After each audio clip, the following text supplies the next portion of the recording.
Hello everyone. सो आज हम discuss करेंगे रेस्पिरेटरी वॉल्यूम्स।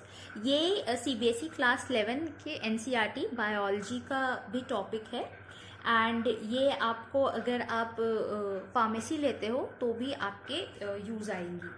तो रेस्पिरेटरी वॉल्यूम्स क्या है, काफ़ी डिफरेंट टाइप के टर्म्स होते हैं जो हम रेस्पिरेशन में यूज़ करते हैं वॉल्यूम्स को डिस्क्राइब करने के लिए। एयर की जो हम इनहेल कर रहे हैं या एक्सहेल कर रहे हैं, ये सारी तो एयर ही एक्सहेल करते हैं। तो इसकी कितनी वॉल्यूम होती है जो एक नॉर्मल पर्सन इनहेल करता है या अंडर स्पेशल सर्कमस्टांसेस इनहेल की जाती है, उन सारे वॉल्यूम्स को हम रेस्पिरेटरी वॉल्यूम्स के अंदर क्लासीफाई करते हैं। तो मेनली 4 टाइप्स की रेस्पिरेटरी वॉल्यूम्स होती है।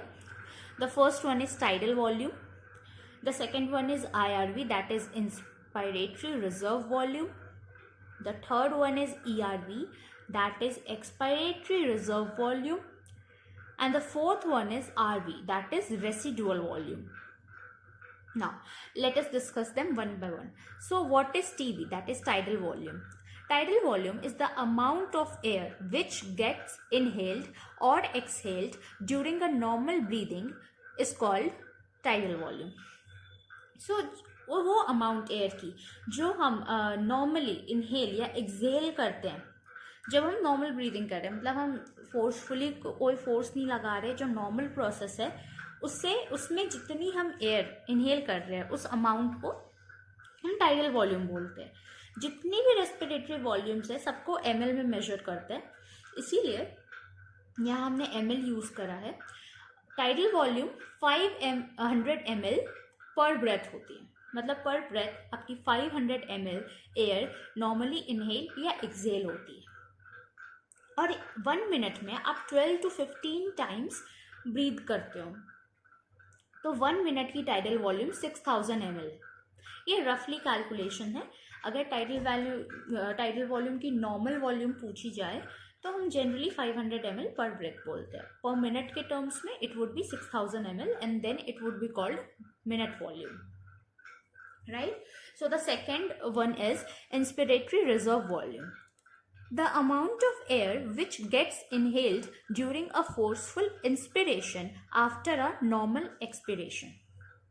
आप नॉर्मली एक्सपायर कर रहे हो और उसके बाद एक्सपिरेशन के बाद जो आप फोर्सफुली इनहेल करते हो, मतलब आप नॉर्मल हो और आपने एक फोर्सफुल इंस्पिरेशन करा है और इसके पहले आपने एक नॉर्मल एक्सपिरेशन किया था, तो जो अमाउंट है एयर की जो आप इनहेल करोगे उसे हम इंस्पिरेटरी रिजर्व वॉल्यूम कहेंगे, which would be approximately equal to 2500 per ml to 2500 ml to 3000 ml per breath, right? So ये इंस्पिरेटरी रिजर्व वॉल्यूम हो गई। और ये सबसे ज़्यादा अगर हम नंबर्स की बात करें तो सबसे ज़्यादा क्वांटिटी में IRV ही होती है, क्योंकि बाकी सारी वॉल्यूम्स IRV से कम होती है। Now the third one is expiratory reserve volume. अब एक्सपिरेटरी रिजर्व वॉल्यूम की वैल्यू है 1000 to 1100 ml per breath, and the definition is the amount of air which gets inhaled the amount of air which gets exhaled during a forceful expiration after a normal inspiration. So वो air की amount जो exhale होती है जब हम forcefully expire करते हैं एक नॉर्मल इंस्पिरेशन के बाद, उसे हम एक्सपिरेटरी रिजर्व वॉल्यूम कहते हैं, and it is equal to 1000 to 1100 ml per breath. Now residual volume, residual volume की value 1100 to 1200 ml per breath होती है, and the definition is the amount of air left in the alveoli even after a forceful expiration is called residual volume. अब आपको ये पता है अगर हम फोर्सफुली भी एक्सपायर कर रहे हैं तो कुछ अमाउंट होता है एयर का जो हमारे लंग्स में बचा रहता है, क्योंकि अगर एयर नहीं रहेगी तो लंग्स कोलैप्स कर जाएंगे। तो वो एयर का अमाउंट जो एल्वेओलाई में बचा रहेगा इवन अगर आप फोर्सफुली एक्सपायर करो, उसे हम रेसिडुअल वॉल्यूम कहते हैं। एंड इसका एक और नेम है, it is also called alveolar dead space, right? So this was respiratory volumes. अब हम रेस्पिरेटरी कैपेसिटी भी डिस्कस करेंगे बिकॉज वो भी सेम टॉपिक में आता है almost. So now we will discuss respiratory capacities. Now respiratory capacity होती क्या है? जब दो या फिर दो से ज़्यादा रेस्पिरेटरी वॉल्यूम्स का सम या डिफरेंस करते हैं तो उसे हम रेस्पिरेटरी कैपेसिटीज बोलते हैं, right? So the first one is inspiratory capacity. Inspiratory capacity is the sum of tidal volume, that is TV, and IRV, that is inspiratory reserve volume, and it is approximately equal to 3500 ml. So inspiratory capacity, tidal volume and inspiratory reserve volume का सम होता है, और जब 500 और 3000 ml को आप plus करोगे तो 3500 ml वैल्यू आती है, जो वैल्यू है इंस्पिरेटरी कैपेसिटी की. The second one is expiratory capacity. इसकी वैल्यू होती है TV plus ERV, that is tidal volume plus expiratory reserve volume, which equals to 500 plus 1100 ml is equal to 1600 ml. 500 same है क्योंकि दोनों tidal volume है. IRV की value हमने upper limit पे ली है जो कि 3000 ml है. ERV की भी अपर लिमिट पे ली है जो कि 1100 ml है. दोनों को सम करने के बाद 3500 ml एंड 1600 ml आती है.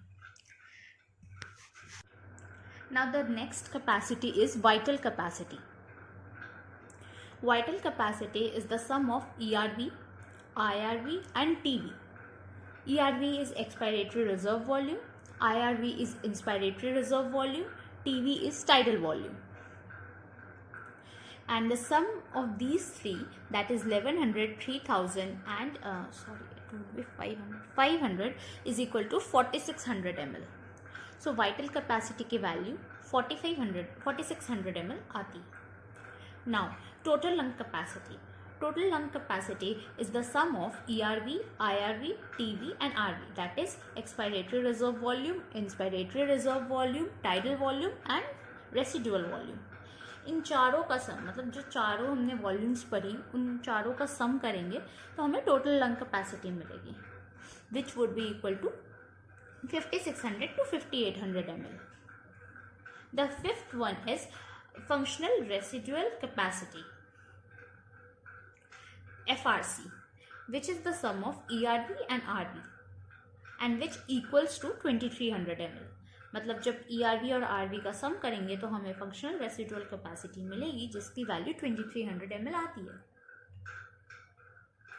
और ये जो हमने सारी जो वैल्यूज पढ़ी, ये सारी वैल्यूज मेजर कर सकते हैं हम स्पाइरोमीटर से.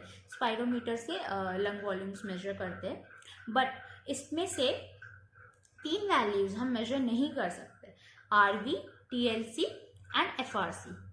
एंड इसका रीज़न ये होता है कि RV यानी रेसिडुअल वॉल्यूम, रेसिडुअल वॉल्यूम वो वॉल्यूम है जो लंग्स में बच जाती है इवन आफ्टर फोर्सफुल एक्सपिरेशन.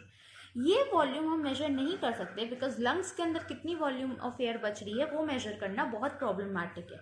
हम उसी एयर को, उसी वॉल्यूम को मेजर कर सकते हैं जो लंग्स से बाहर आती है. जो लंग्स में रह जाती है उसको मेजर करना बहुत डिफिकल्ट है और इसलिए RV मेजर नहीं कर सकते. TLC नहीं मेजर कर पाने का रीज़न ये है कि TLC में भी आप देख रहे हो कि यहाँ RV है. तो जिन भी वॉल्यूम्स में RV रहेगी उसे मेजर करना बहुत डिफिकल्ट है. सेम वे FRC में भी RV है, इसलिए हम FRC को भी मेजर नहीं कर सकते. So this was all about respiratory volumes. Further हम और भी टॉपिक्स रेस्पिरेशन के डिस्कस करेंगे.